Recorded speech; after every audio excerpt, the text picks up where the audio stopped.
Hello everyone and welcome to the results video for the 2023 Spacechem tournament, round 6, Walpurgisnacht. This round was the heavy nuclear cycles round for the tournament. That was my intention going into it, so they've given you this reactor with the maximum number, i.e. 4 fuses and 4 splitters. And the idea is to turn this Greek seed, which includes a Greek element, some Greek elements, into these soul gems, which are carbon and oxygen, which are light elements, and things tend to split down to carbon and oxygen without too much bother, plus tungsten, which is a heavy element and a bit more awkward to get to. Now, in each of these corners, so in each quarter of the Greek seed, a quarter here being a delta, a chromium, and a hydrogen, you get 2 complete soul gems. So the ratios weren't bad, but the actual nuclear paths that you have to do to get to the soul gems turned out to be quite awkward.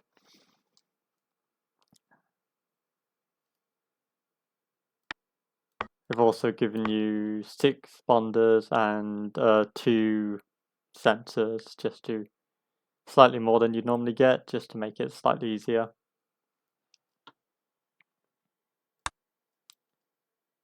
Look at the first one. I think that because nuclear paths are so hard to talk through, it's probably best if you open the diagrams I made. I put a link in the Discord because I'm going to use those to help me talk through them, and it might be better if you have your own copy open to refer to, and then on YouTube I'll put a link in the description where you can download the diagrams. So I'll give everyone like a minute to find that.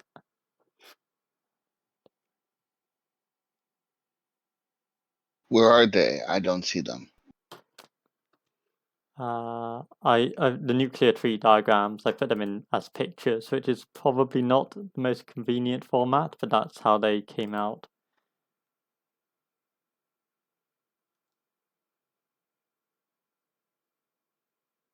And if you open in your browser and go to like full size,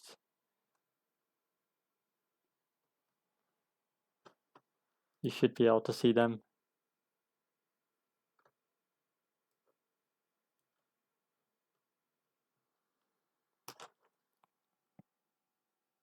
I see only white with very little. Yeah, open it in your browser if you're on Discord. Oh my god. Okay. Sorry, I tried to find other formats, but the way it did it will cut all the diagrams in half. So I just put them all in one big picture. It's annoying.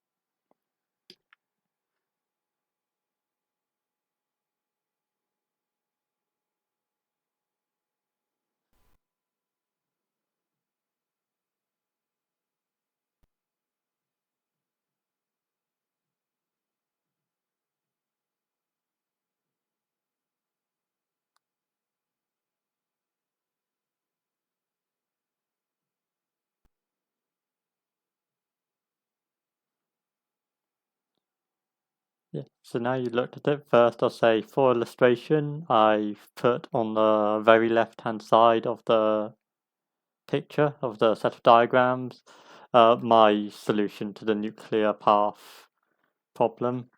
And this is like one of the easier ways you can do it. This is more for reference to say that for some of you, it didn't need to be this hard. I didn't intend it to be as awkward as it was for some of you. And this path is quite good because you end up with see there's like a blue straight arrows, 4 blue arrows in a row. Those are 4 splits in a row. And that's very convenient because you can split output repeatedly to get those 4 splits out. So we'll see this pattern quite a lot of 4 or a number of blue splitting arrows in a row.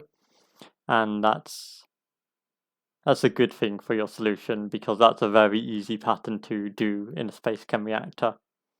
So that can lead on to, for a heuristic for these nuclear diagrams, smaller is better because that means you're doing less total work and less total complexity, less total amount of different atoms you need to deal with, and narrower is better, so like long and narrow, just because of how I was drawing it. If it ends up long and narrow, that's a chain of fuses or chain of splits generally, which are far easier to deal with. Say a wider diagram means you're splitting out into lots of different things separately.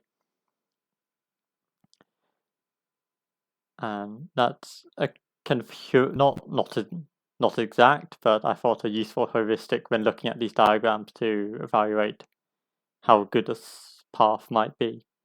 So the first solution we've got is by whoever 314. Whoever have quite a simple nuclear path. However, it does involve splitting down to lithium 8 times, which we'll see in a bit. And you generally want to avoid splitting down so low because then you're generating a huge amount of atoms, and it just takes time to process all those atoms. But first, we'll start with the first reactor.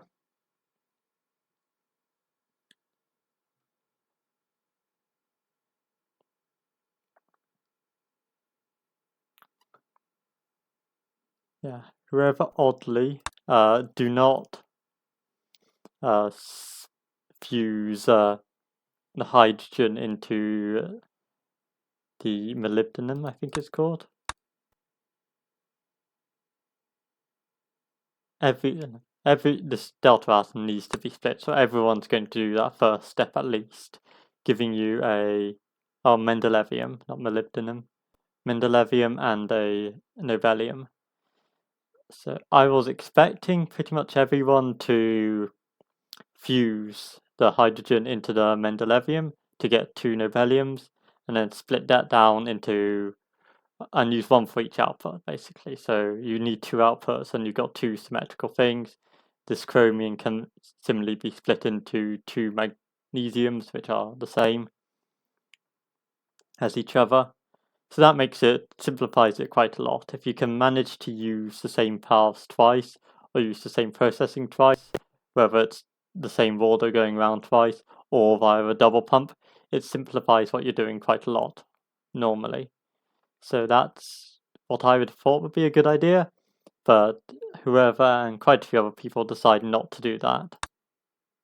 They're going to handle the nobelium and the mendelevium separately.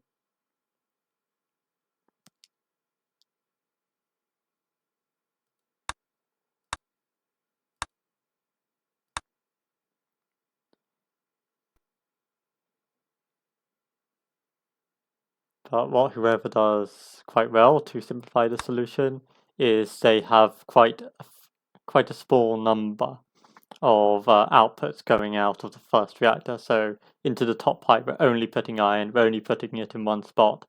For the bottom reactor, we're putting tin and chromium, and tin's only got one spot, chromium's only got one spot. Makes it much simpler to deal with on the other side, but it does mean you need more awkward pathing in this first reactor. Then both end up in the same second reactor. And this is the reactor that's going to split down to lithium. And how it does that is it just does the same processing over and over on these ions to split ions down entirely into carbons, berylliums, and lithiums. The lithiums all then get fused together up to a chromium, which we got one of those in the input, but whoever wants to. And the reason whoever wants 2 is that chromium plus tin, that got fused and immediately outputted, but it becomes a tungsten, which is the hardest atom we need from the output.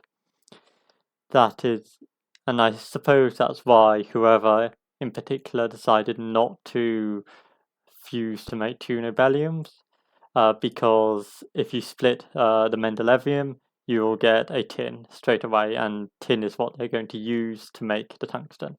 So for their purposes, they didn't want to make into something else. It's already almost what they wanted in the end.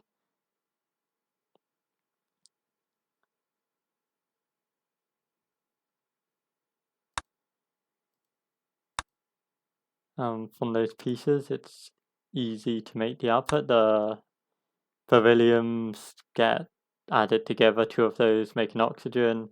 The carbons we've already made, and then the 2 tungsten. One of those from the lithiums, and one from the other chromium.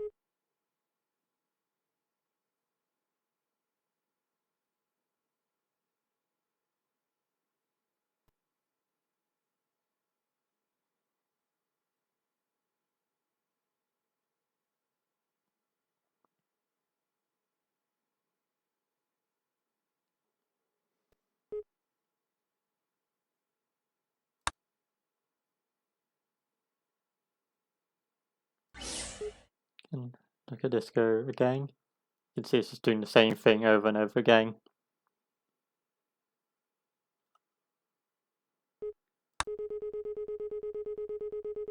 That'll take a while, so I won't run it to completion, but nice job, whoever. You've done quite well to simplify the problem down into something fairly conceptually manageable. I think just where this loses out is having to split iron down to lithium and beryllium 8 times. Next up, we have Zig.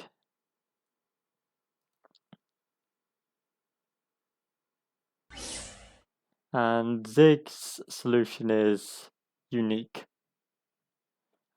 So partway through the week, Zig messaged me saying that he's found a solution, he's found an algorithm to get around the 4,000 atom limit, the 4,000 output rule. So for people who are on YouTube didn't do the puzzle, this puzzle had a special rule that your solution must run for a total of 4,000 outputs minimum before crashing. And that was to make people not, for example, just throw away half the inputs coming at it, run a cycle, but I wanted you to try and use all of it and not just throw them away. Zig, and if you have 4,000 inputs, that means if you're and no recycler, if you're throwing stuff away, it'll start to build up very fast in pipes. But Zig works out that if you manage to only throw away 1 molecule for every 8 outputs, you get 4,000 over 8, 500 waste molecules you need to fit. And turns out there's just a little more than 500 empty tiles on the production board when you've placed 3 reactors. So Zig is able to, with this mega pipe, just fit in all the waste to do it this way. Yes, the idea was the 4,000 outputs is I didn't think it would be impossible to find something that doesn't run forever, but my hope was that it would be so impractical that it wasn't competitively viable to do that. So when Zig messaged me halfway through the week saying he's found an algorithm that he predicts would be 30% better than the best not doing this way, I was a little worried, but it turns out that wasn't the case. I'd be quite interested to see how Zig got that number. I guess it's probably some heuristic about the total number of nuclear operations they need to do.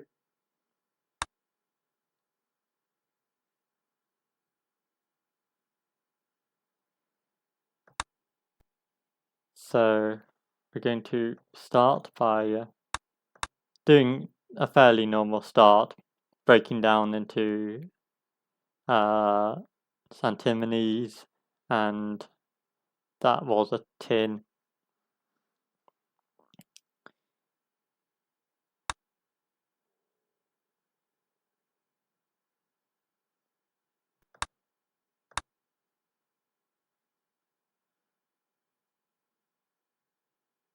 So this nuclear path is going to, this is bottom thing here, the 3 deltas, 2 hydrogens, that's all going to be waste, and there's going to be some other waste coming off various nuclear products chucked out. Only choosing to use 2 delta out of the 8 delta you get from 2 inputs.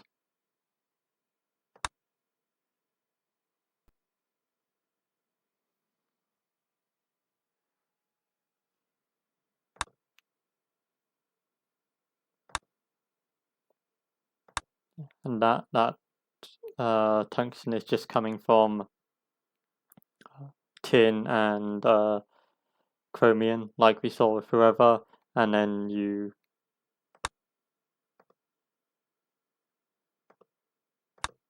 get the other one by fusing some slightly different method. You can refer to the diagram for details. Now the slightly interesting bit. So after it's gone through this huge timing loop to work out when it needs to start doing stuff,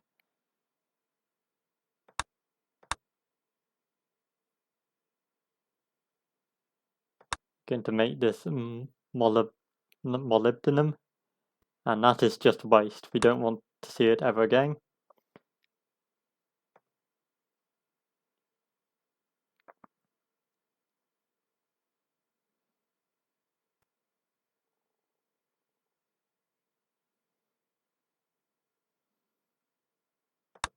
And that goes all the way up to hassium, the other waste ball. That's 108. The maximum you can fuse to is 109, so that's very close. I guess you could have fused more into the molybdenum, but it would have been slightly more awkward.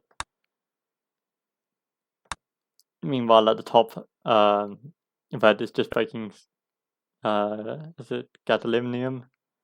Something like it's GD, whatever that is, down into 8 oxygens. Element 64.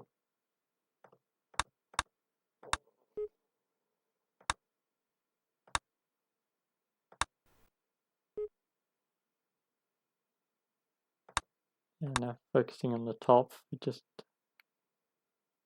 get out this element 64. That comes out pretty quickly from the tin, or the antimony, not the tin, sorry.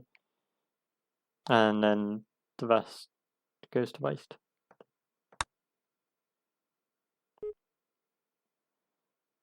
So I guess why Zig decided to do this and thought it would be good is if you look at the diagram, the amount of nuclear mass you use to make the 3 outputs, so the carbon, the tungsten, and the oxygen, is quite small compared to other solutions. Probably incomparable with the best non-wasteful solutions. But then where this loses out is it's got to do this awful waste handling, where it's got to fuse everything into a garbage ball and make exactly these rectangular blocks. 2 of these can be fused together into a square 16 atom waste molecule. It's quite awkward to do. If you look at the nuclear diagram, that's missing some detail. I decided not to include all the detail, but there is more stuff you need to do than that there. So it's made life quite tricky for him.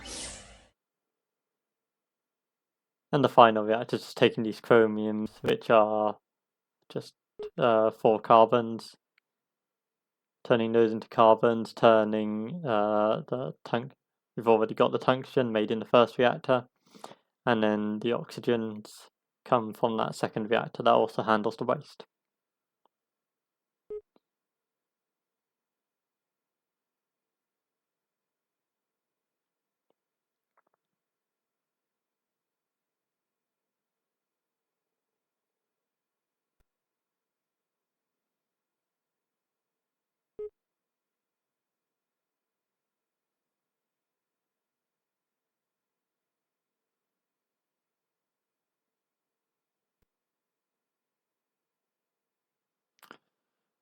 Most of the better solutions will start to construct the soul gem in the intermediate steps. So they'll bring different fission products across together in something that already looks kind of like a piece of the soul gem, and then in the final reactor, they can do less work to put it all together because it is actually quite. It's not a trivial molecule to construct, especially as Zig is doing. You've got to split something down twice.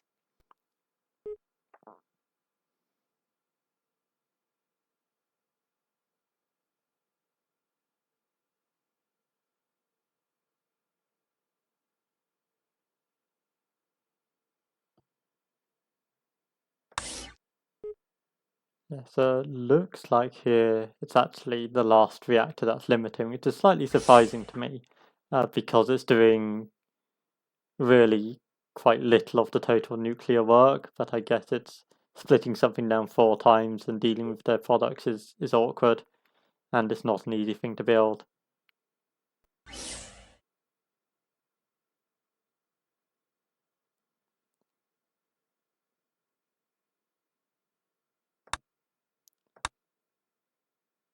Okay, moving on from that, we have oxidecimal.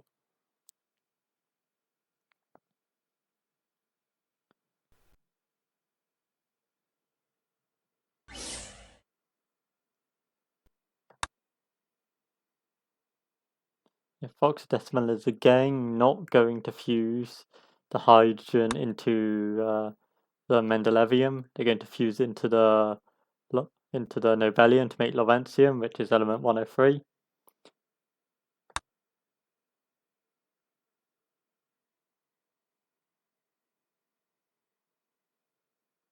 But this time the purpose is not so that the tin can be made straight into tungsten.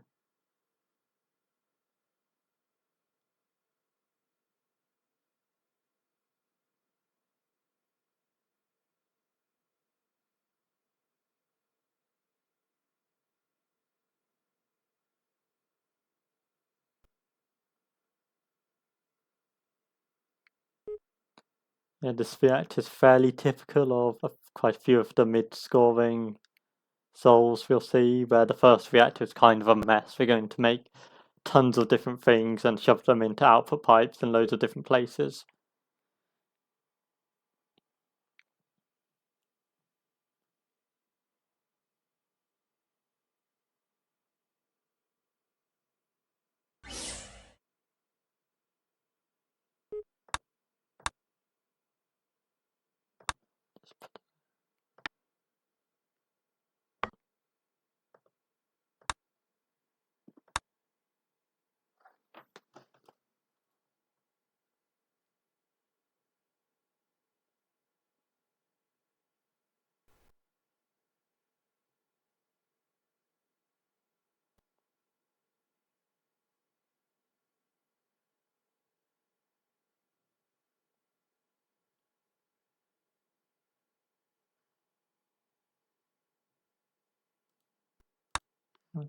Okay, yeah, so this is the first of the souls which takes chromium and just uses the chromium from the input to make 4 of the carbons, which is something I was expecting.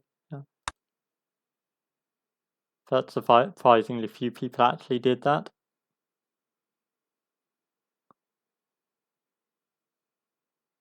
It is.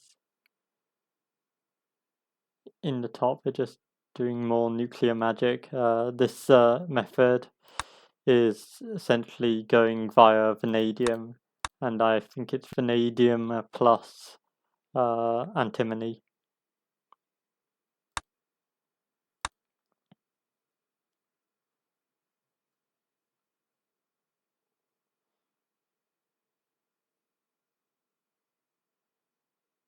Vanadium plus antimony is kind of convenient because antimony is really easy to make. You get loads of it anyway at the beginning, but then vanadium is not that easy to make. And if you look at the nuclear diagram, Fox Decimal's going through quite some work to get there. They also have to go through quite a lot of work to get to chromium, which is also not that easy to make. So I think that's why this one loses out a bit compared to other better solutions. It's just quite a complicated nuclear path.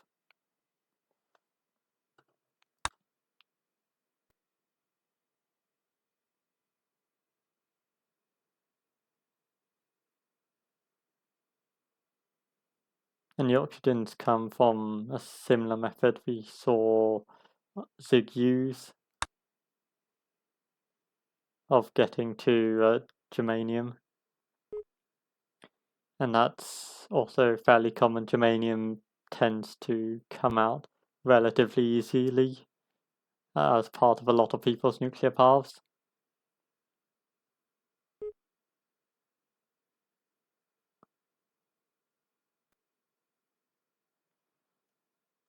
Then again, this solution is going to do all the nuclear handling in the first and second reactors, but then everything is coming out in pieces. You can see that the carbons come out in the shape that they want to come out for the final product, which makes it a bit easier. The oxygen's also in a convenient location, which makes it slightly better and more convenient than Zig in that regard. But still, you'd ideally have some of this stuff joined together before you get to this stage. Yeah, it's really not too bad here. And it looks like this isn't the limiting reactor.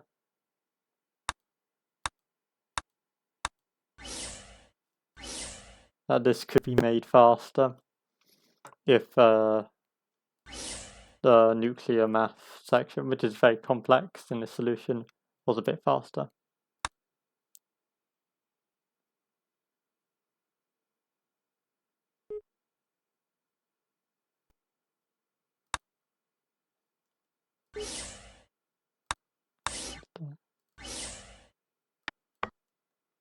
Use that so we can see this uninterrupted.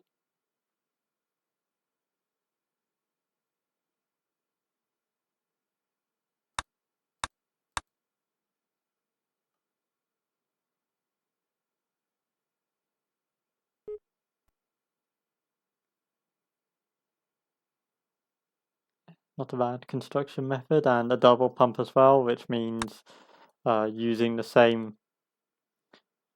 a very similar path, but having both orders both go on a very similar path, but offset some amount of cycles so that they don't crash into each other. So they're going to do the same molecule manipulation as each other. They've just got different commands at a distance on them because red and blue want different commands at a distance to, like for example, you want to input before you bond if you want to bond an input on the same cycle, so you'll put the input on red and the bond on blue. But apart from that, they're following a very similar path.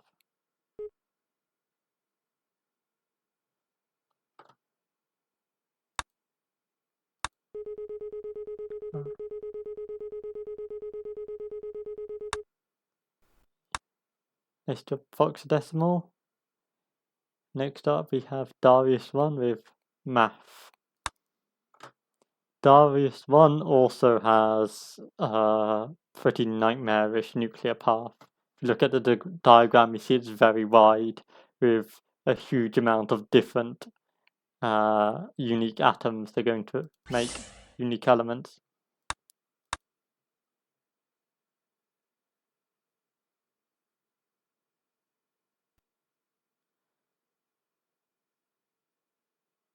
this one even more so than the last is just splitting stuff and chucking them in pipes. There is a deliverancy to it, that stuff is being like manipulated so it goes somewhere where it's easy to put through to bond or fuse or bond when it comes through the pipe on the other side, but it is still a lot of different things in a lot of different places, so it does make building solution like this quite hard.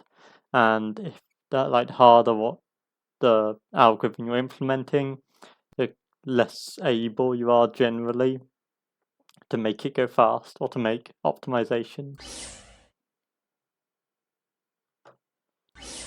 We're also splitting all the way down to lithium, but I think we do it less. Yeah, looking at the diagram, it's just splitting the chromium down, and that's a like a split waterfall, so it's not too bad to get the lithium there. It is a little bit annoying, but not to the extent we saw with whoever's solution where they had to do it 8 times.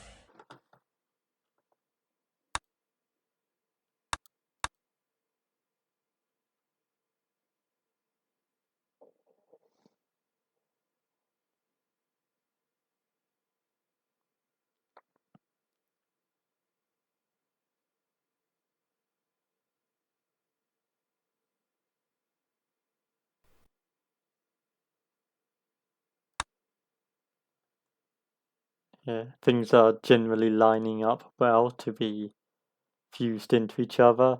The split waterfall, what it's done is a bit like what you'd see commonly as a symbols approach to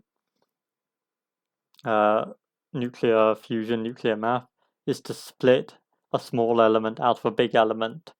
So they've split everything into the pipe, and then on the other side of the pipe, they fuse most of it together, but not all of it. So they've effectively subtracted something small out of something big, which is very easy to do and very convenient for symbol solutions. It tends not to be that good for cycle solutions. If you can do it through a pipe like this, it's not bad, but if you can find a way to keep your elements bigger, and that's usually better. And again, I think this was a germanium here. Yeah, the germanium that we're then going to split 4 oxygens out of, as is fairly standard at this point.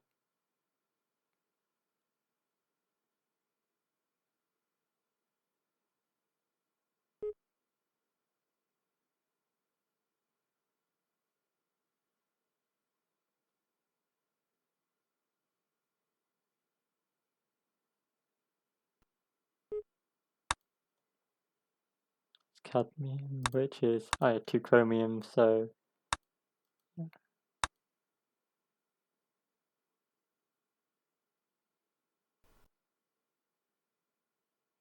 this approach has worked out for both the oxygen and the carbon, having a element that contains all of each of them, all of what you need, and like both 8 and 4, so 8 carbons, 4 oxygens are both powers of 2. So by repeatedly splitting and fusing all the different parts in a tree structure, you get to the constituent, the desired atoms.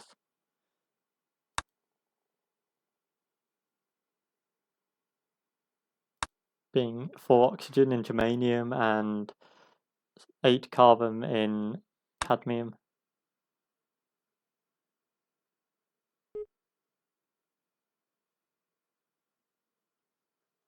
It handles the carbon and the oxygen. In the third reactor, it's going to put it all together.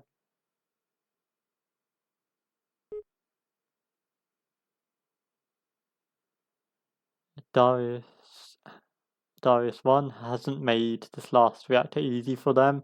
They've left themselves quite a lot of work to do, but they were quite impressive in how quickly they managed to get all this work done. Like, it's still doing quite a lot of fusion, and then it's got to completely construct the soul gem from independent atoms.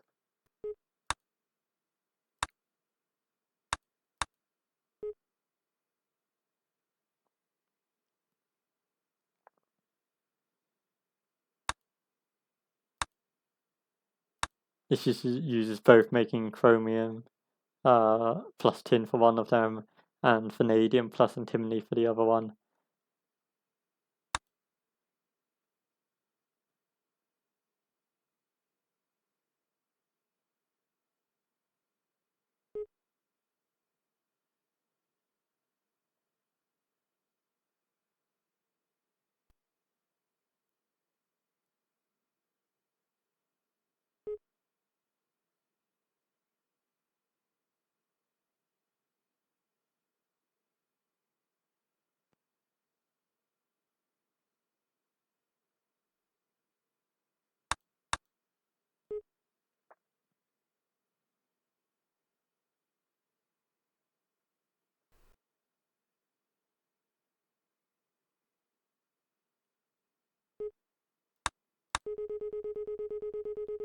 So, nice job, Darius1, on getting such a low score with such a unwieldy algorithm. Next up, with something somewhat simpler, we have Yellow Bunny.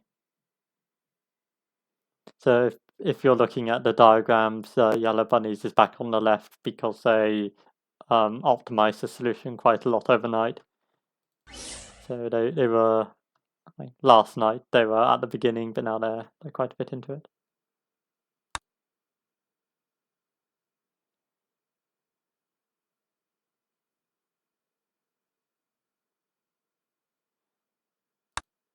Yeah, the Yellow Bunny has found a much simpler way to do it. But as I talked about before, fusing the Mendelevium with the hydrogen into the nobelium just makes it a little bit simpler. You have two of the same thing now. And then just getting the fusion products out of a nobelium. And that goes into the second reactor.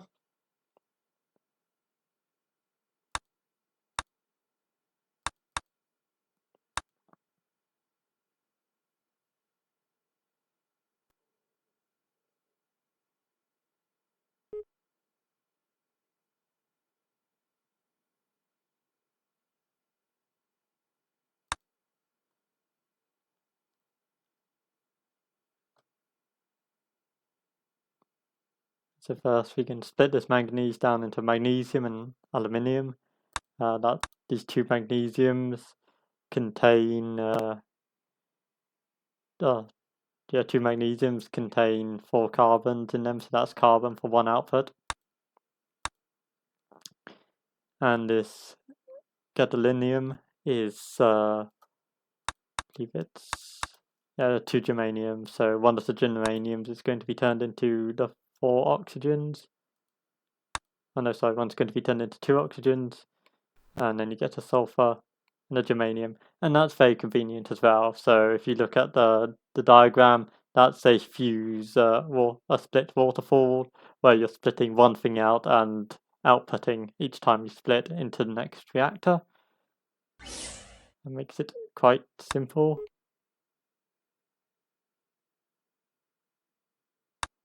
Similar to Darius 1, it's a bit like splitting something out of something big. But in this case, we're splitting oxygens out, and oxygens turn out to be just what we need to make the output. So that's a very convenient thing to be splitting out. We need to do that anyway, so that's quite useful. And then we got these magnesiums, which, as I said before, split into 2 carbons.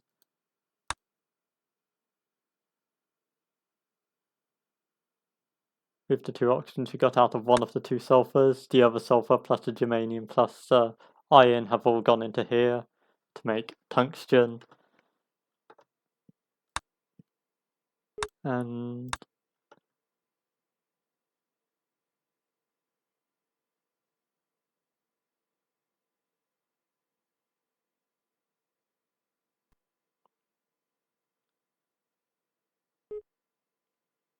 That's an output. And do that 2 times, creates 2 outputs. And that's done. I think the only really place where the solution might be a little slower is it's doing quite a lot of work in this last reactor. So this reactor is quite a bit faster than this reactor. I think if Yellow Bunny had a little bit more time that they found this nuclear path before the last day, they might have been able to shift some of the work of this third reactor into the second reactor and push this solution quite a bit further than they ended up doing, because it does seem like really efficient in its algorithm.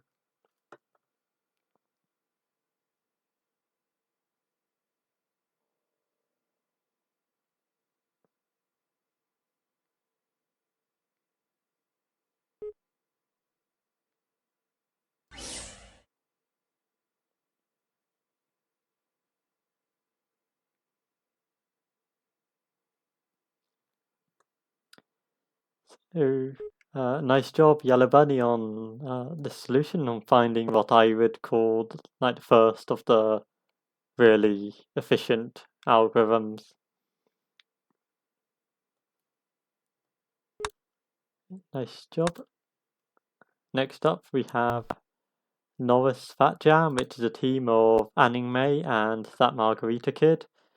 And we're back to something a little more complex, but not too bad this time.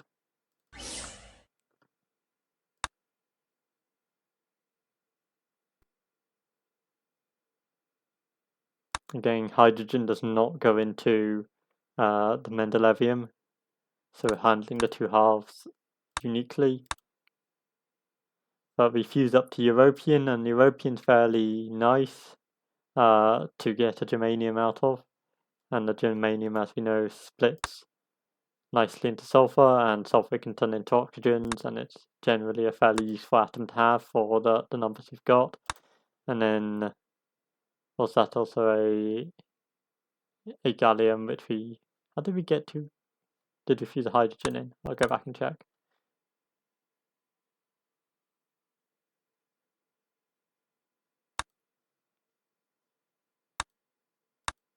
European.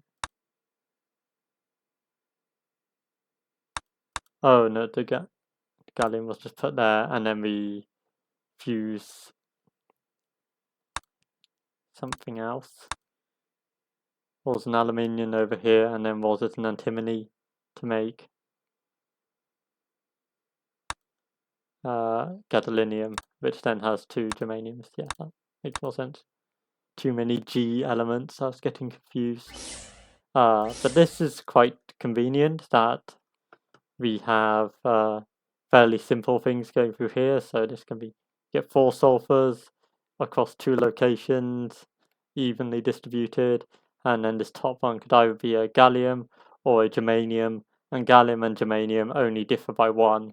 So on one side they'll be on one side of the split they'll be identical, and the other side of the split they'll differ. But still not bad as symmetry goes. And then at the bottom we only have Mendelevium.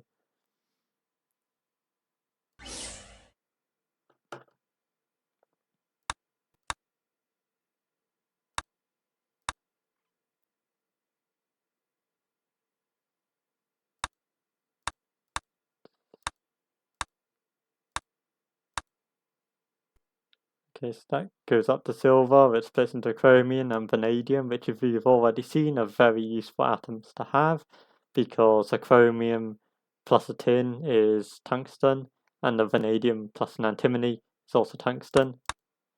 So silver was quite a good intermediate of giving those the 2 halves to complete that.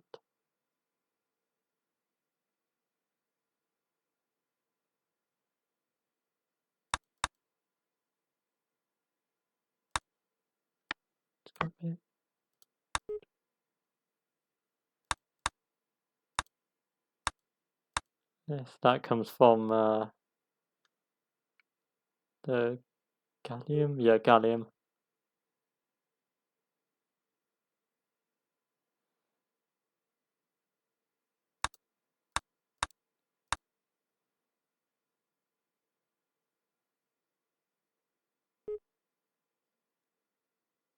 and the germanium goes into that. So yeah, I think that's what I was talking about a little bit earlier, where I said that 1/2 is the same.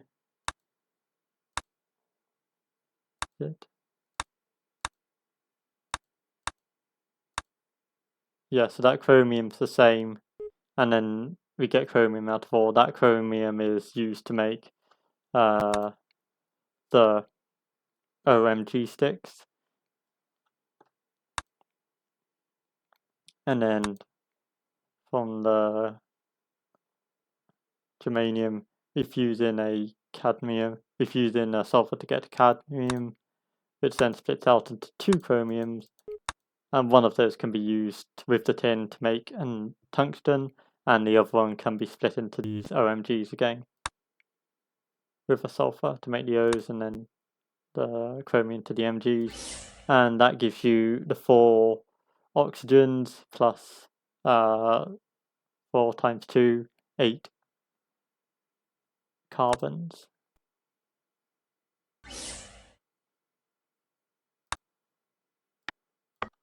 That sounds a little more awkward, but like fairly systematic. You can see how, working back from the output, you get to, oh, I want to make a bunch of chromiums and sulfurs plus, and chromium plus the chromium plus tin is the output, and then vanadium plus antimony is tungsten. And that makes it quite nice being able to handle that heavy split the same both times.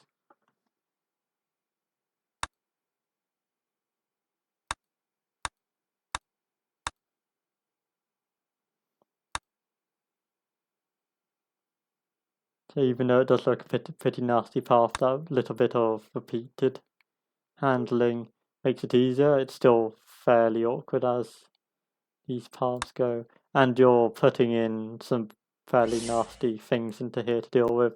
It's not too bad to just split the magnesiums, so they're not in ideal locations to be easily bonded into a soul gem. It still looks not to be the limiting reactor, so it's not that big of a deal for this solution.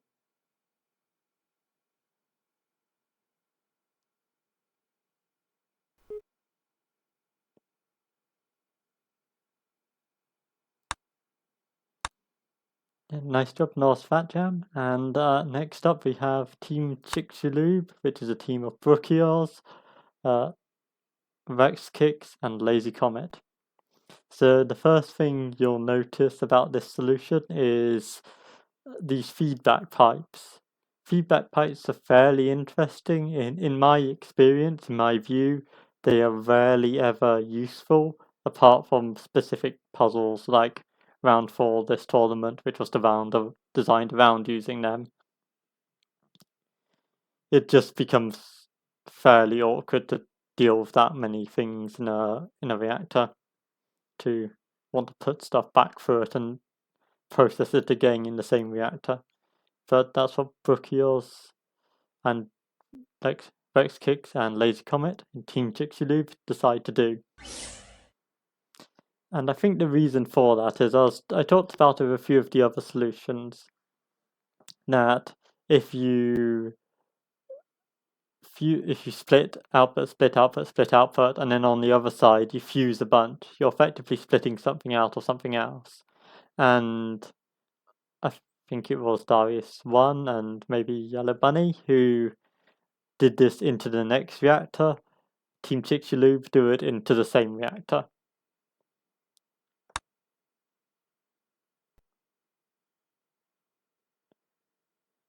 They're also going to process it a half at a time. So they're going to process 4 outputs worth at a time rather than 2, which is what most people do. Sometimes processing, or for simpler nuclear puzzles, processing more at a time can be quite good, because then you're moving less stuff. You need to move less stuff across reactors, basically. So if you start with bigger chunks, you're moving and you're handling bigger chunks all at once. You can stay in the higher atoms. You can move these big chunks across the reactor without splitting everything down into small parts and doing that twice. And sometimes the complexity gained from doing stuff twice is outweighs the loss you get from not having to do stuff twice. But this wasn't such a puzzle.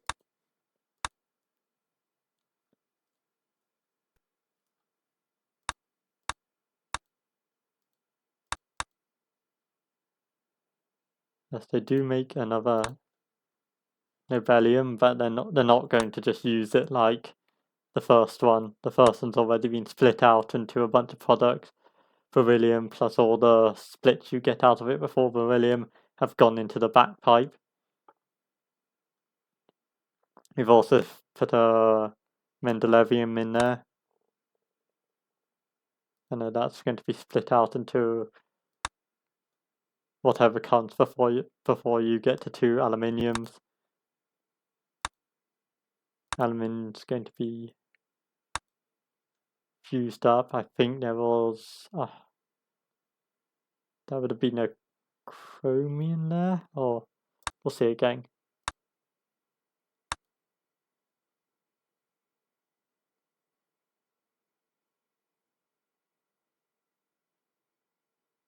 Yeah, so that's a chromium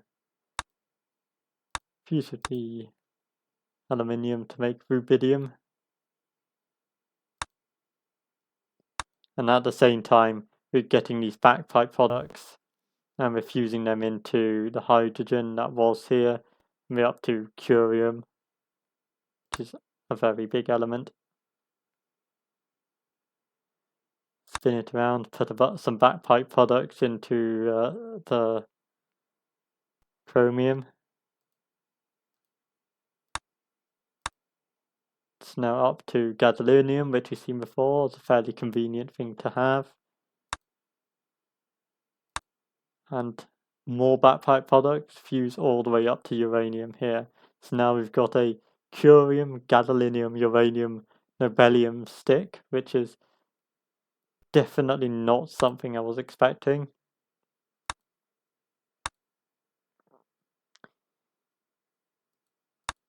And this is going to be split out into antimonies, vanadiums, both useful because those two come together to make tungsten.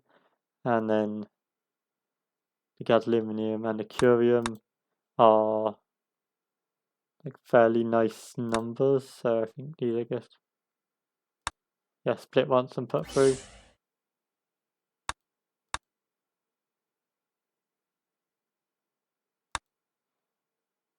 Everything that comes through is then joined into a big stick. Except this here, this is a future tungsten. It's split off. We've got one tungsten we've already made here. Germanium, cadmium, germanium, cadmium.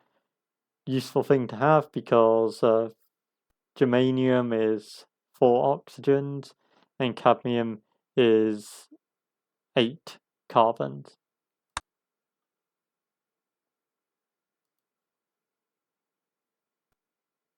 Now those get split off sequentially into the back pipe. So now we've got these oxygens, 2 of those plus 4 carbons. The carbons need splitting 1 more time than the oxygens do. And then plus the tungsten they're attached to. That's going to be all you need to make an output. But we've fused a bunch of stuff into the back pipe. But we've fused it into the back pipe such that it comes out in the same shape as the last set. So we can do the same thing again. Fuse the split stuff into the back pipe. Split out the carbons. And then the last time it comes through the back pipe, the oxygen's already done. Just need to split the carbons out. And that's done. So this is splitting small stuff out of something very big, or splitting stuff that's the power of 2 times. Splitting something that's splitting what you want out of something that's a power of 2 times what you want by repeatedly splitting every product down into it's all what you want. Just with a backpipe, so first they need to do 3 splits, and then it's 2 splits, and it's 1 split. So.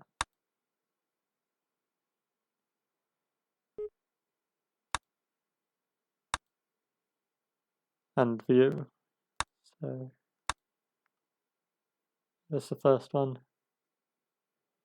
We're also going to store vanadium antimony sticks in the top here, and those are going to be effectively tungstens.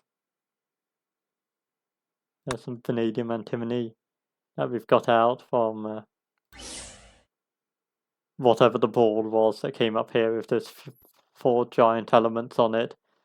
That makes 2 vanadium antimonies, and then we get the other 2 out of somewhere else.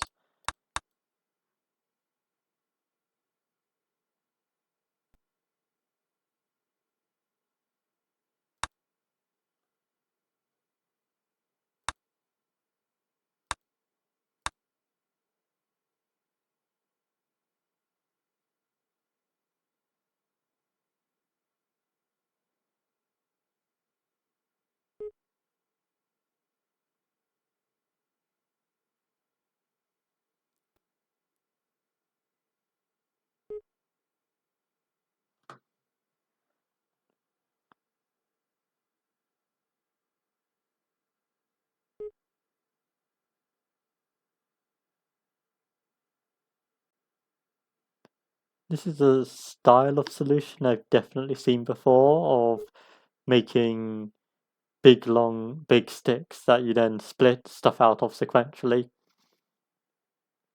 But I've never seen it win. I don't know, maybe someone can refer me to an old tournament puzzle where this was the ultimate approach, but I think normally there's a slightly easier way. There's a red-blue handoff that happens right here. Red makes the stick and then hands it to blue. It's really cool. That wasn't there. That was a handoff. Yes. Oh no, that wasn't. Yeah, and now red's going back to start, and blue's going to output the thing.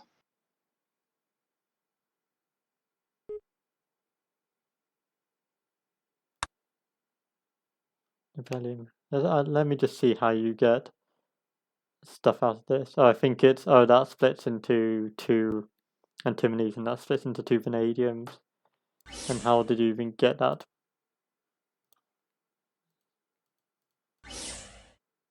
Palladium.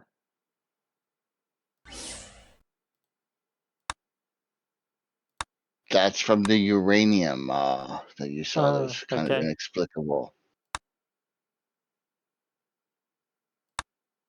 Is that one that's like split and then instantly output, and I Right just missed there, it? uranium. Oh yeah, That's hidden by the chromium. 423s. Okay. 423s, and then, oh, okay, 4 vanadiums. Nice. Yeah, that's why uranium's useful. Yeah, this is another solution where I think I've forgotten, there's a few solutions back, I've forgotten which one exactly, where they go up to something that's got nice power of 2 multiples of what they want and split everything down sequentially, which, I don't know, I would say kind of simplifies the problem, but in this case it really hasn't. They've had it must have taken a huge amount of mass to work out exactly what you need to fuse into stuff to make these power of 2 times things. But then actually splitting stuff down is quite a time-consuming process, helped a bit in this case by the backpipes. Once we're done all that,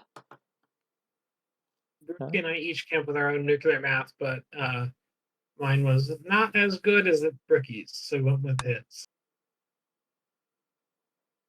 so you're very quiet.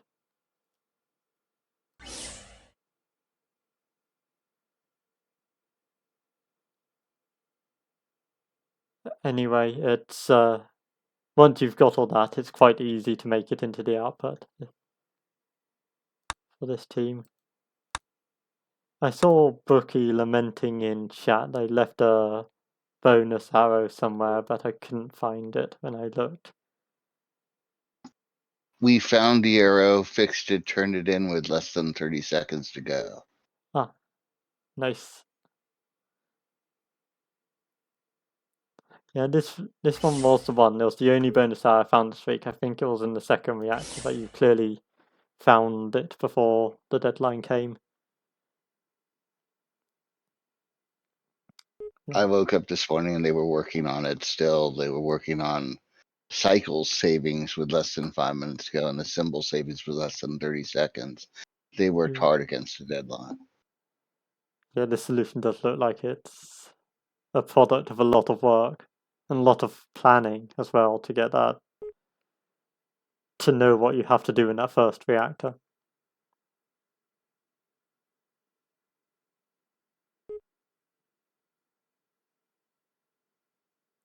And all of that work you've done makes this last reactor pretty easy.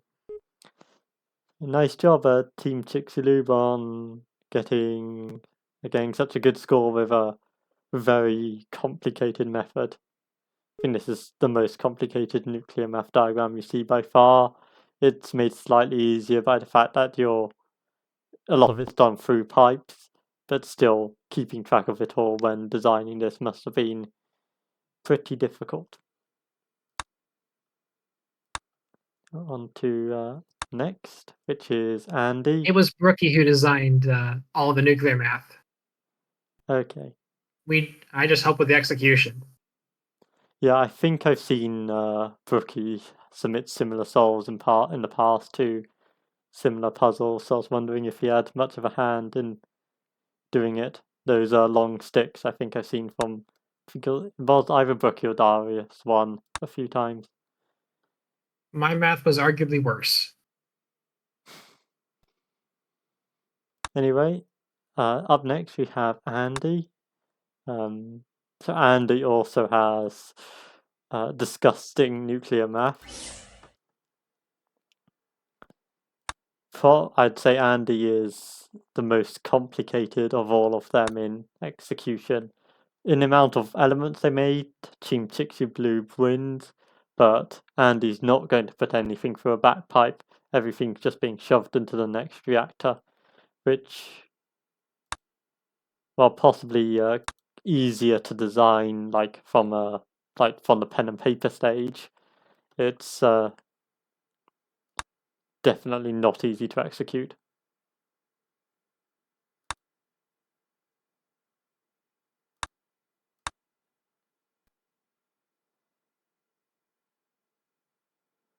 Yeah, of course, the hydrogen is not going into the Mendelevium. You're going at antimony and tin. The tin is going to, this again reserves the tin to combine with a chromium to make tungsten. And then it's a bunch of splitting stuff down. Really, we're going to get most things to the stage that they become aluminium. Most of the inputs we got, if you split them, they become aluminium plus some but the only thing we are splitting is antimony. And the antimony, if you split it enough times, it becomes aluminium plus some magnesium.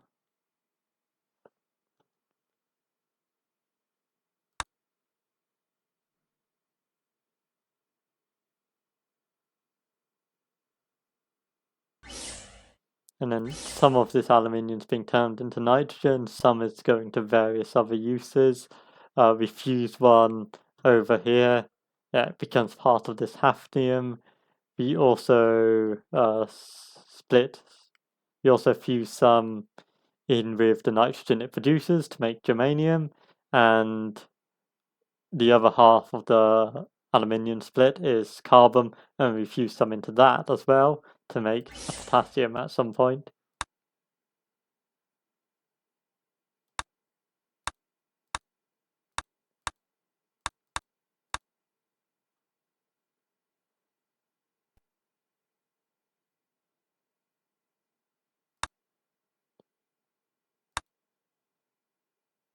and that was a bunch of stuff being fused into chromium.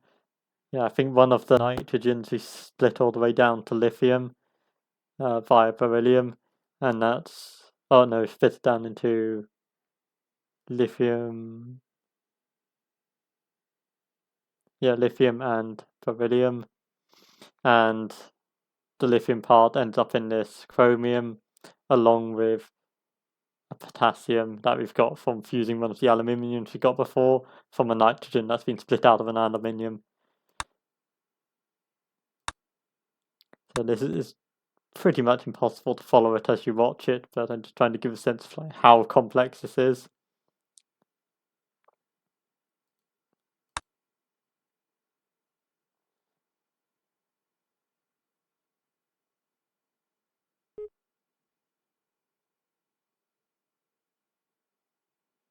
At least we did a regular germanium into 4 oxygens thing we've seen before.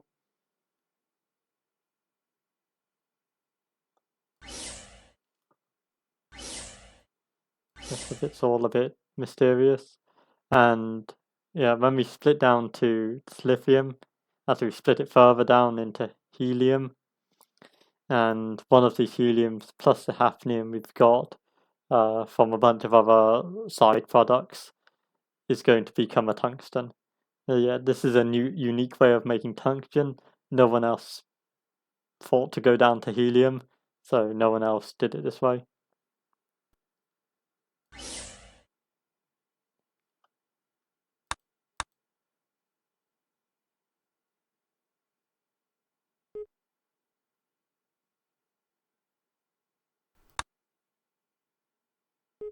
Yeah, and the other helium ends up in the chromium.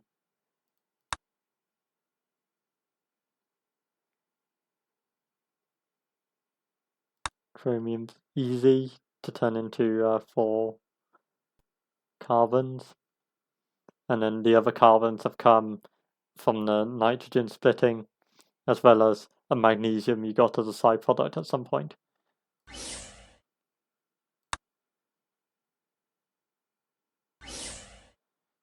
I'll remove the pores.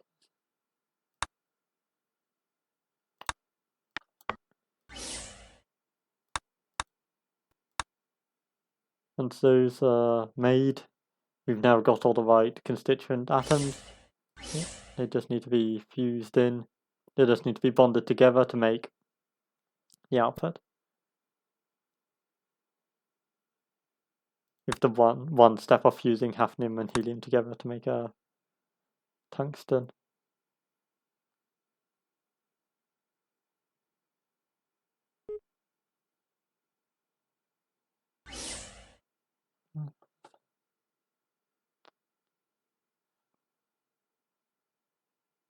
Oh, there it is. I'll just ignore it. You've got to pause at like delta 7 in the previous reactor. Yeah, I just let it run rather than like restarting it though, just to show this. So it's not going to trigger until the next time around. I was going to say that the second soldier made is much easier than the first. I don't know, maybe this is a case of designing the first and then it's much easier, but I think that Andy is too good at planning their solves to do that. That second soldier is really easy to make. All these pieces just end up in the right place. But you're making the first one out of only these pieces, so you've got to spin around a bunch more.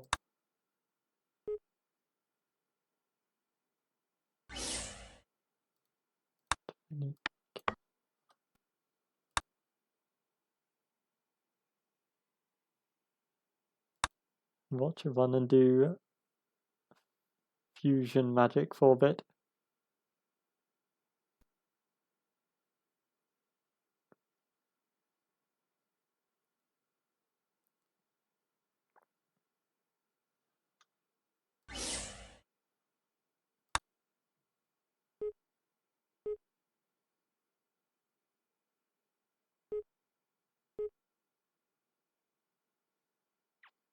And this one is a fusion reactor limited, so the output, the construction reactor is not limiting here, which is expected given the complexity of the fusion math that's going on. See if they're fast enough. Yeah, they're while running OBS, it's all too slow to really run to completion.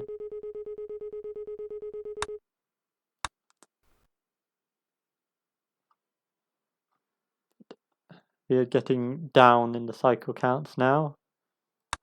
Down, we're definitely below 1,000. I can't be. Try and check where we're at with Andy.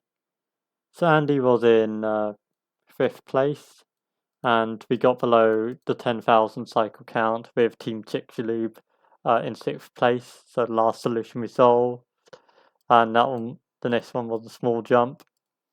Now we got another small jump, and then from there we start getting to the highly optimized souls, which are quite a bit better. But first we got Spiritual Shampoo.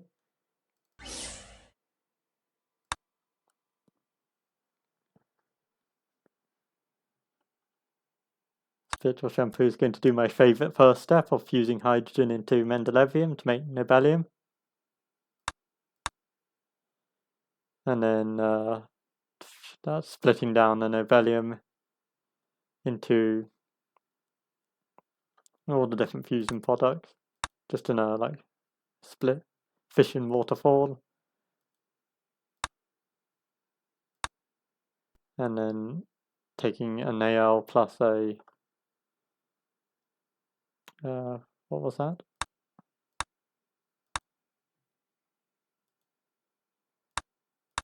Al plus antimony to make a gadolinium. We've seen gadolinium a few times because it's got 8 oxygens in. We don't need 8 oxygens in this case, but because it's power of 2, it splits down the splits same both left and right lots of times when you split it, so that'll be quite useful. Oh, sorry, didn't mean to do that. And the other half can be handled exactly the same, greatly simplifying the handling, making this set magnesium, aluminium, gadolinium twice, and then chromium only happens once, but that's 2 magnesiums.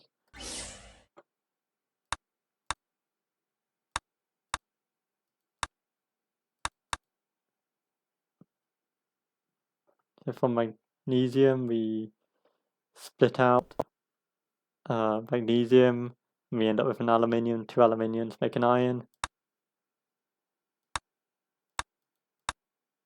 Then we're going to split out 2 germaniums. One of these germaniums is going to, I think, turn into the 4 oxygens, and the other one we just use all the remaining parts fused together because we got two carbons here, 8 oxygens here, 2 carbons from the chromium that's already gone through from the first reactor straight into the last, and then by necessity the rest of the products just add up to tungsten. So that's fairly simple. Makes it quite conceptually simple. Just split down to the stuff you want and you must be left over with the tungsten.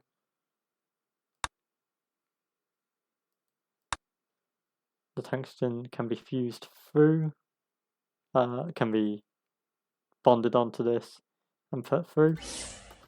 And the last reactor has some work to do because it's got to split down this sulfur into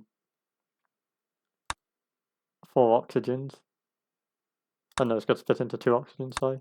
And same with this magnesium has to be 2 carbons, sorry. And 2 more carbons coming from the magnesium. So that's quite a lot of work for the last reactor. But Spiritual Shampoo's found quite a efficient way of doing that.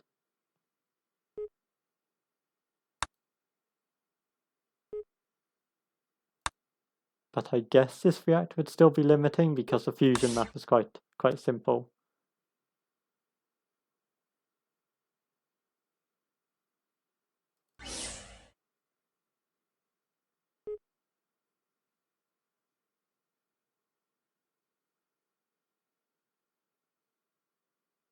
No, it looks all fairly. Everything's running at roughly the same speed. The first reactor might be a little bit faster, but the second and third look pretty in sync.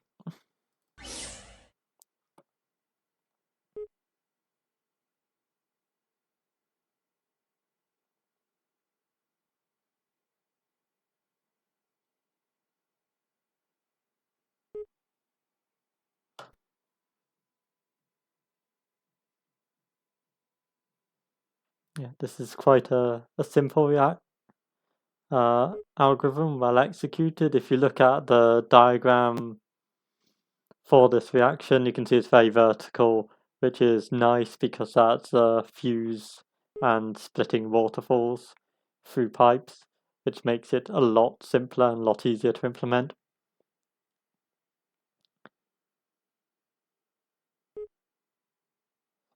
I believe this probably loses out on the best algorithms, maybe by like one nuclear operation, something like that.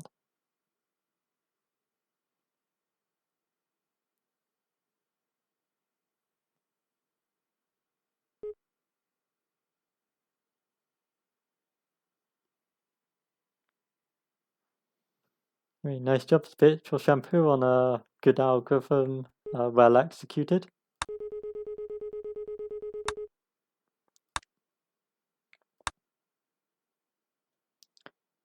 Next up, we have GG Goal, who I believe is slightly more complex, but not near the complexity of, say, Andy and Team Chicxulub. And this, now we get down to GG Goal, the top three, we really bring the cycle count down. So Spiritual Shampoo was 8,800. Now we've jumped down more than 1,500 cycles to 7,200.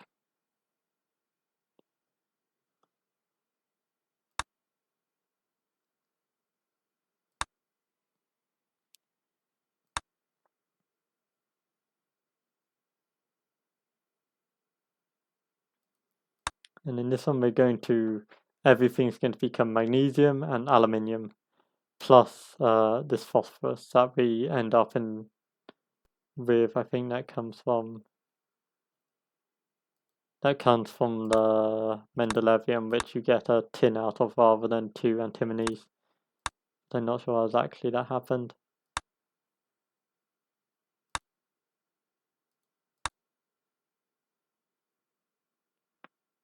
Oh no, tin came through here. How do we get phosphorus then?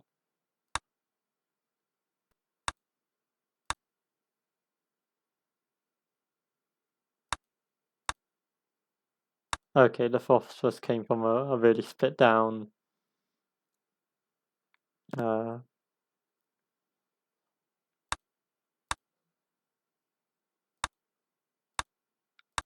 to iron, then to aluminium, iron plus manganese, then iron's all down to aluminium, then just split the aluminium to two nitrogens, oxygen, that's it, phosphor.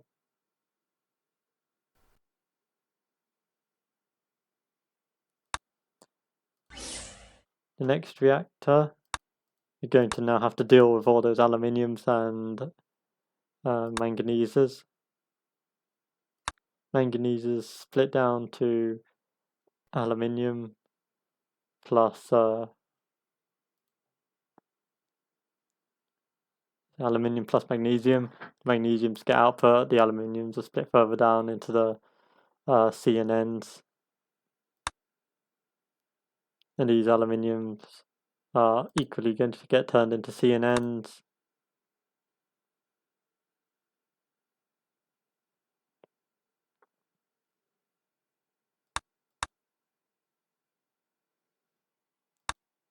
And that's where it becomes a little more complicated. The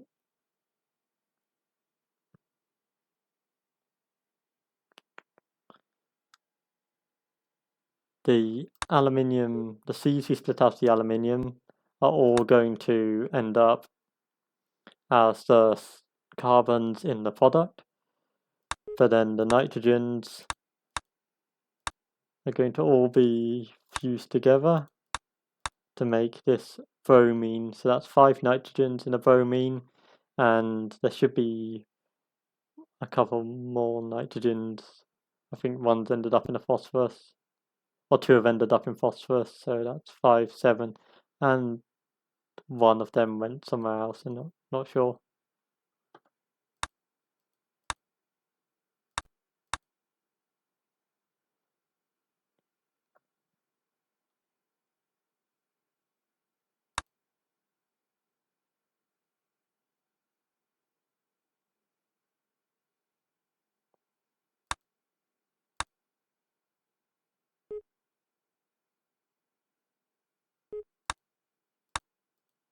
Okay, one of them went into germanium, which is going to be used to make the oxygen. So we've got 1 nitrogen in there, 5 nitrogens in the bromine, and 1 nitrogen used to make phosphorus.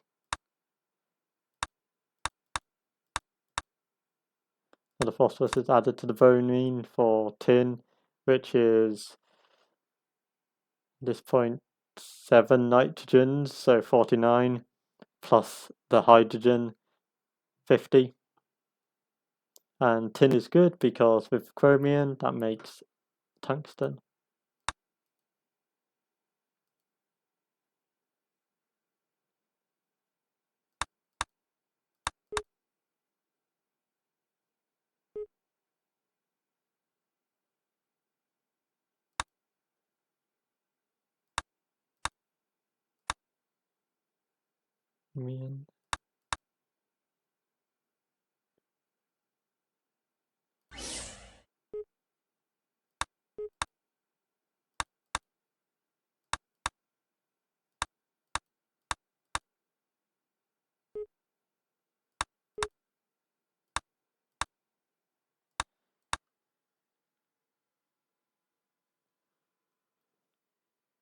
Okay, so the other chromium is going to be made. It hasn't been made yet. I just thought I'd lost it for a second, but it's going to be made from these magnesiums here.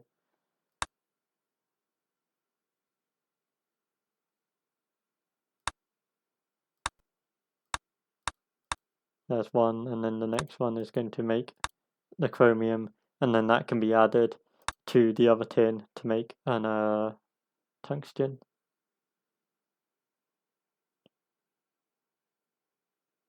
These carbons that have been all split out of the 8 aluminiums we made from splitting down antimony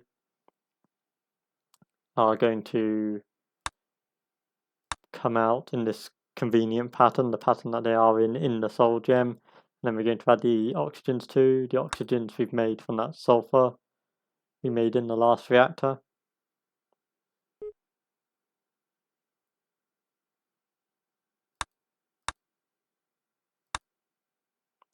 This is quite a very fast pattern of splitting stuff down 4 times or twice. That you split on one, then you move it over, and you move one of the products over one, split again. But it does make it quite awkward to pick it up in 4 different places.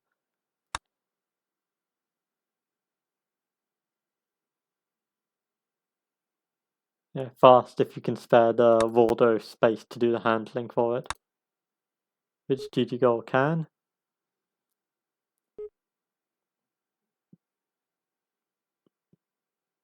So that's 2 outputs.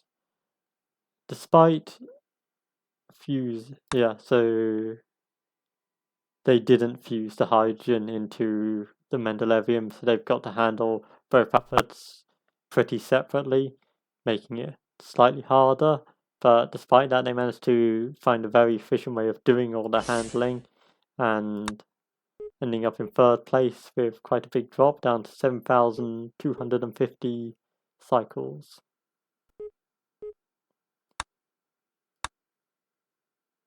This reactor is pretty cool, just how many nuclear operations it's doing so quickly.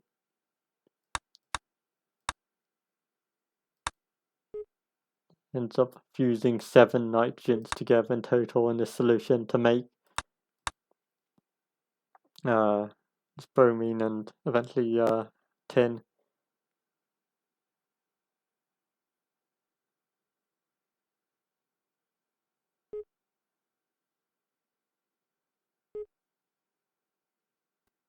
Yeah, this is pretty impressive to get scores so well. I definitely wasn't expecting something with such a high number of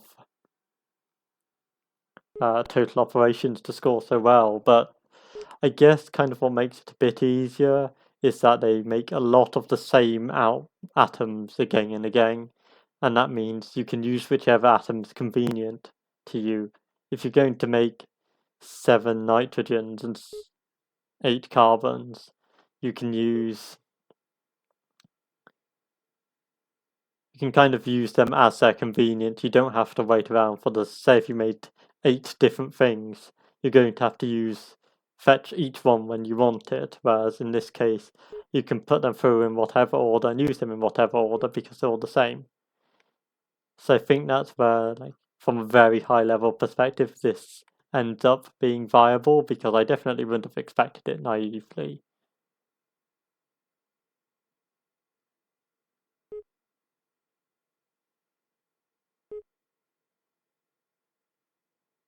Yeah, nice job, GG.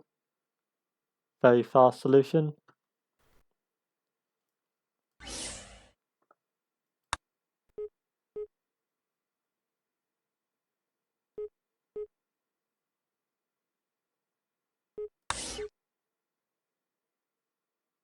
It looks like every reactor is roughly the same speed, which is what you tend to see with these very highly optimized solutions where it's been iterated down.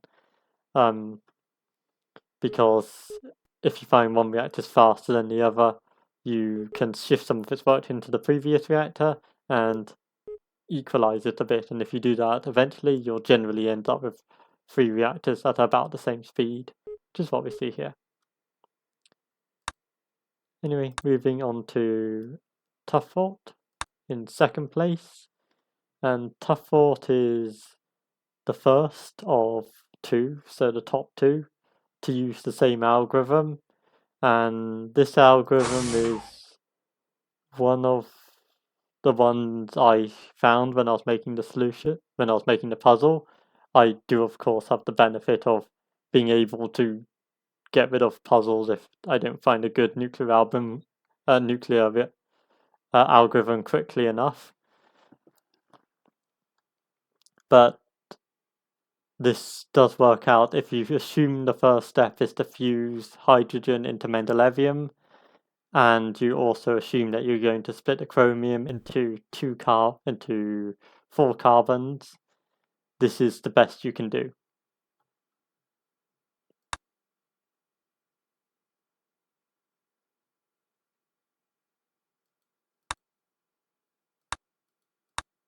I haven't tried not making those assumptions, so this may or may not be the best you can do overall.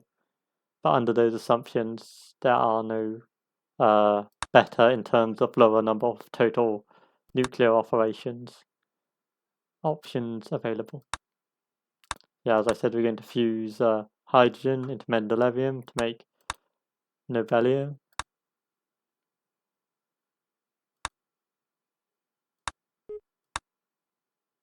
Nobelium is going to be split out into magnesium, iron, and magnesium, or manganese, iron, magnesium. That's a split waterfall almost, so very simple to do. And then take half of the chromium, put that through as well. And we also put out an antimony.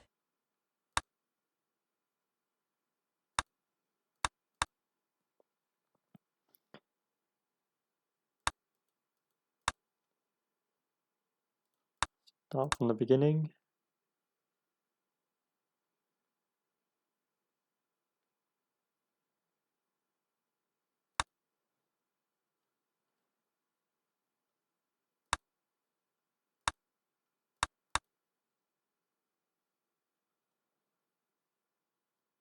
It's more splitting out magnesium to nitrogen carbon, manganese to nitrogen, carbon, magnesium, which split was full, but you're doing it all inside one reactor rather than putting it into the next. Nitrogen into the antimony makes selenium, cerium. Lots of odd lots of odd elements this round. And then we quite easily get this germanium out as well from that's an iron and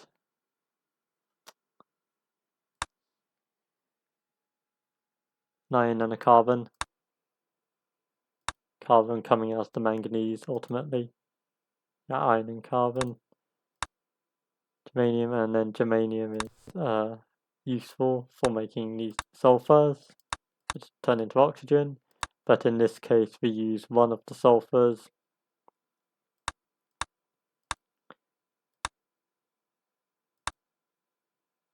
Use it into the cerium to make tungsten, which is something else we haven't seen before. No one else has gone by cerium. It was a good idea. It's just a single fuse away from a antimony, which you get basically for free, and a product of the split waterfall you get out when you split an antimony. So pretty easy to do. And another bonus is of you're splitting out less antimonies if you're fusing one of the antimonies straight up into tungsten. So you have less fission products to deal with. It makes it a lot easier to do.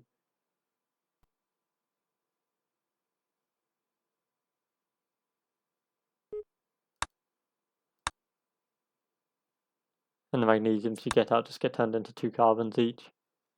The other carbons will come from the top magnesium, which is coming from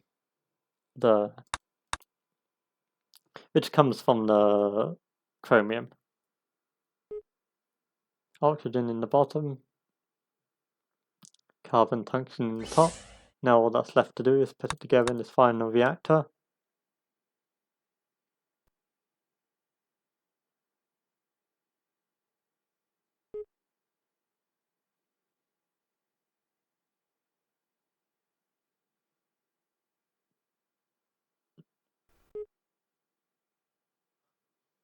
Quite a simple putting it together process, but again, you've got to, everything's coming in individual atom bits, which I said before makes it slightly slower than if you're able to take things in already built chunks.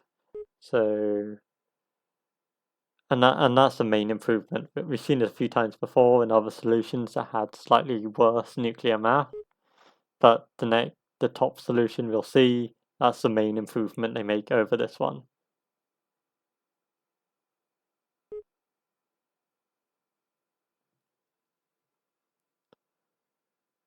You can see this is all quite low symbol. This is very low symbol here, and that's definitely a help because lower symbols kind of means you got tighter piles, and these are with a simpler algorithm you can really squeeze the piles into these quite small shapes, and small piles you're going faster.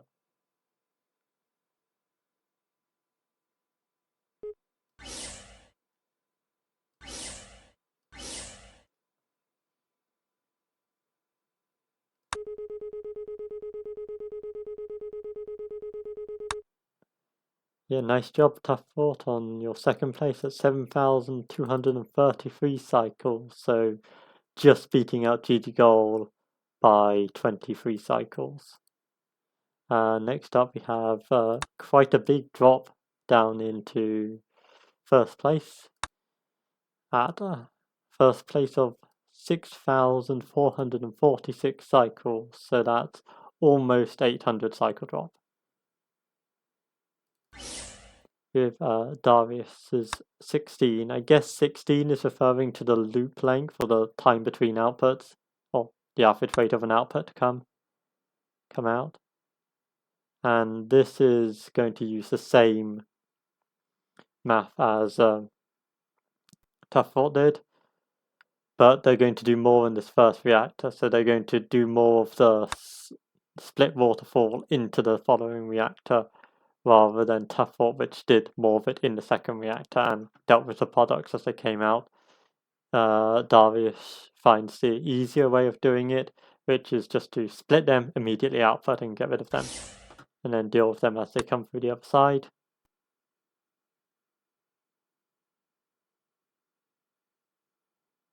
Here.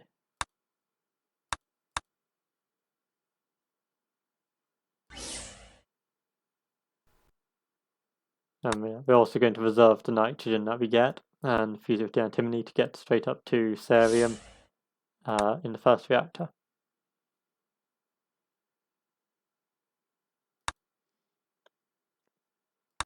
Now these can be bonded together in a stick like this, so you only need to move across once to get all these products across the reactor.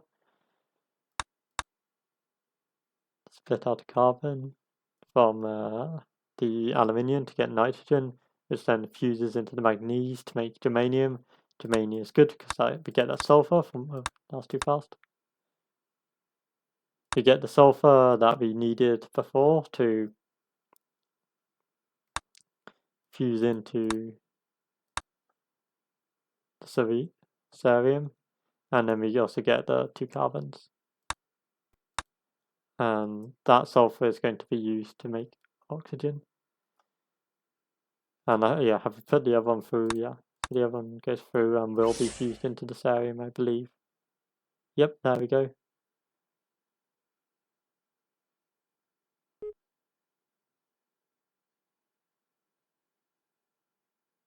Now there's a little bit of work to put these together, but we've already made a box. It looks like more than half the output. We just need to fuse something into it and attach the remaining 3 pieces that kind of come in awkward places, but we've simplified the problem so much it's no issue to have blue on the loop, just picking up those and putting them where they need to go.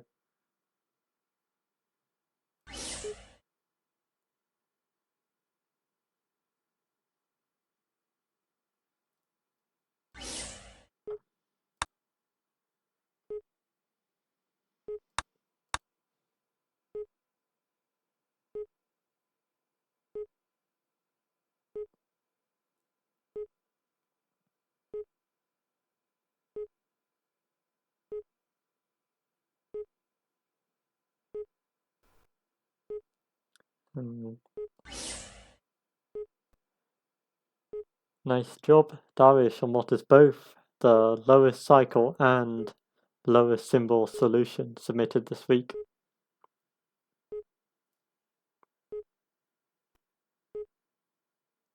Yeah, congratulations on your first place. A very clean solve using, I think, what is probably the optimal algorithm and very well executed to get this bonding stuff in the stick works really nicely.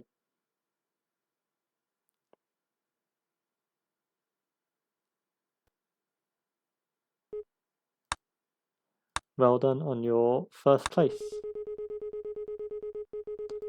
I think for non-scoring solves, we may have had just 1 this week.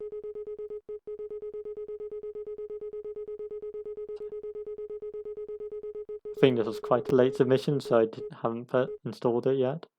So I just need to go and grab that.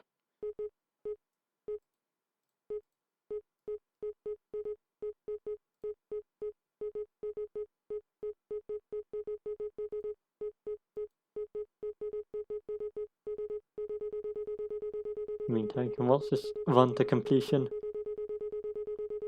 So the reason I made this puzzle 400 outputs, despite already putting the rule that you must run it for 4000, was that I didn't want anyone to, for example, make 40 out. If it was 40, which was the standard, I didn't want people to make 40 in a wasteful way and then through like some backpipe or something else, then switch to another regime where you start wastelessly making the rest.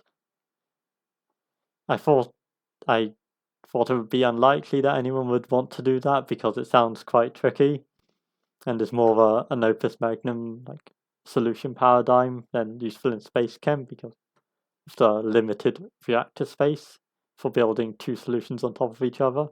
But I didn't want people to try and do that, both because it wouldn't be fun for them, it would be really horrible to do, and it's just not what the puzzle was designed for, so it's not what I wanted to encourage. We've also got, and then finally we got Yellow Bunny's single Waldo solve, which I haven't seen yet, so this is the first time. This is also the lowest symbol solve that was submitted. This is the lowest symbols, yes, you're right.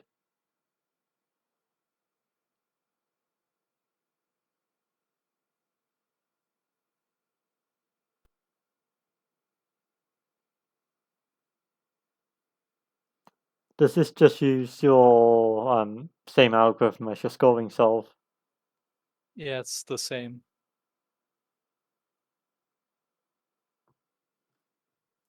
Yeah, so Yellow Bunny's scoring solve algorithm, yeah, that's a recognizable MG stick. Was pretty good, so and pretty efficient, pretty simple. So consequently, they managed to get the lowest symbols from their single Waldo solution.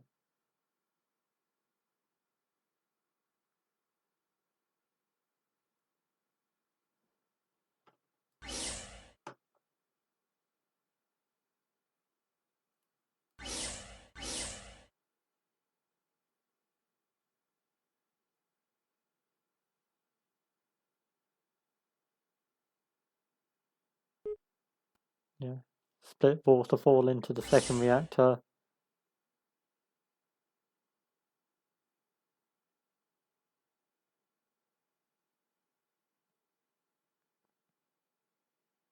Up to gadolinium, and then it's split into two germaniums. One of the germaniums can be used to make oxygens.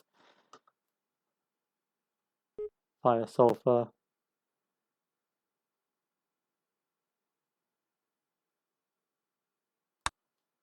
And this FEMG stick is what we saw before. The carbons are going to come out of these MGs. The Fe is going to have all the like residual products fused into it to go up to tungsten.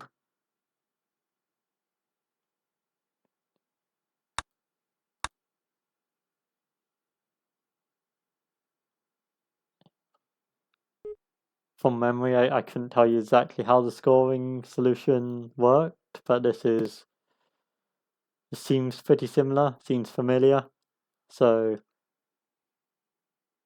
it's pretty close to it.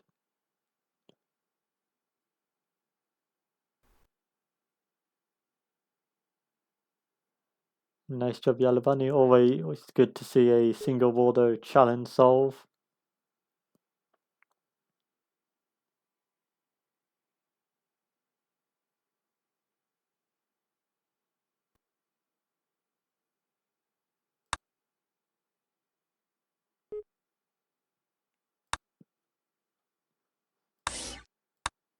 And finally, I will just briefly introduce next week. So next week is a special round. It's the computation round for the tournament, the final round. So you'll get 2 weeks to do it, and you get a very powerful reactor. It's got the maximum number of bonders, the maximum number of sensors, swappers, fusers, splitters, and even some minus only and plus only bonders. You probably won't need all this in a single reactor, but it's just depending on what your algorithm, you might want it. So I suspect people more make heavy use of the swappers and the sensors because that's pretty common in computation solutions. But I've given the rest of it just in case you want it. Is just to fit the needs of whatever your algorithm ends up being. So the puzzle is to take these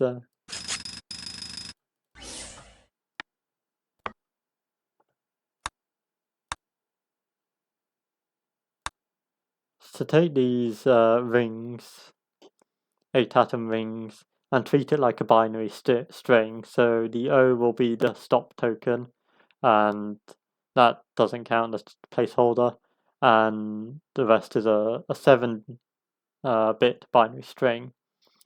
So, for example, taking SI to be 1, this will be 1, 0, 1, 1, 0, 0, 1. And the idea is that to do Hamming correction. So Hamming codes have the property that for a 7-bit binary string to be a valid Hamming code, all of the following groups have to have an even number of ones in them. So that would be the first, second, third, fifth, first, second, fourth, sixth, first, third, fourth, seventh. And in this case, the first one is these two, the second one is these two, and that's not counting, and then the third one has all 4 of them in. So this is a valid Hamming code, and this would just get passed straight to the output. But if it wasn't a valid Hamming code, if say I removed this silicon, turned it into a nitrogen, and now the third quadruplet would have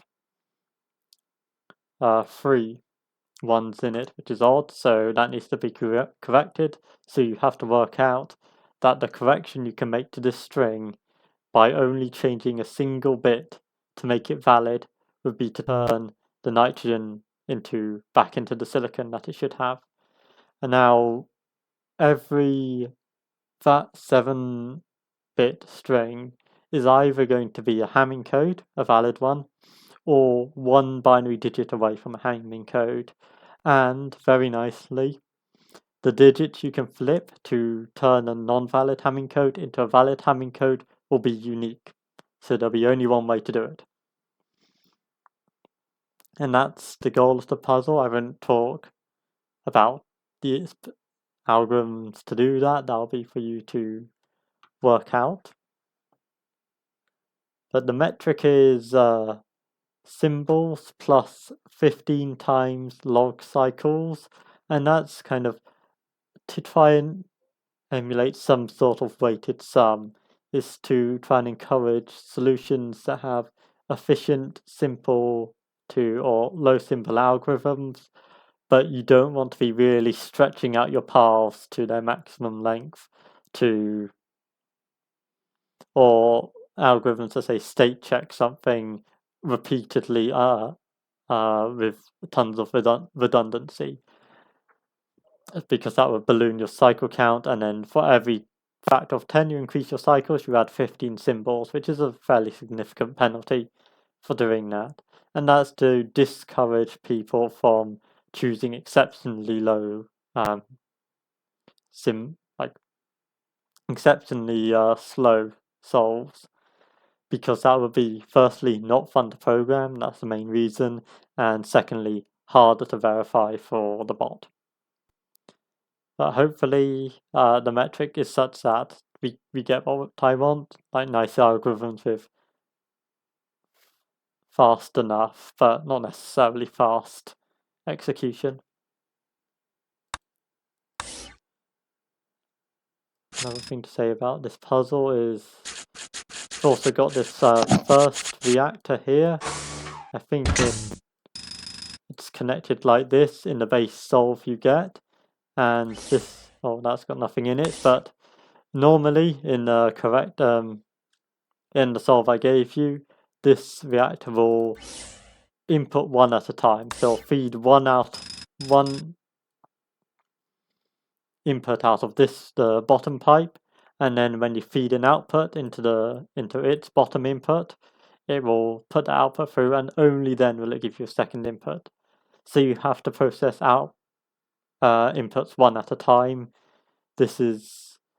I just think it's slightly neater for doing computation solves, especially it matters more for cycles, where it's kind of like you're measuring the speed to complete the algorithm as a whole, rather than the speed if you pipeline it, which I think is slightly neater. But for symbols, I just kind of add it for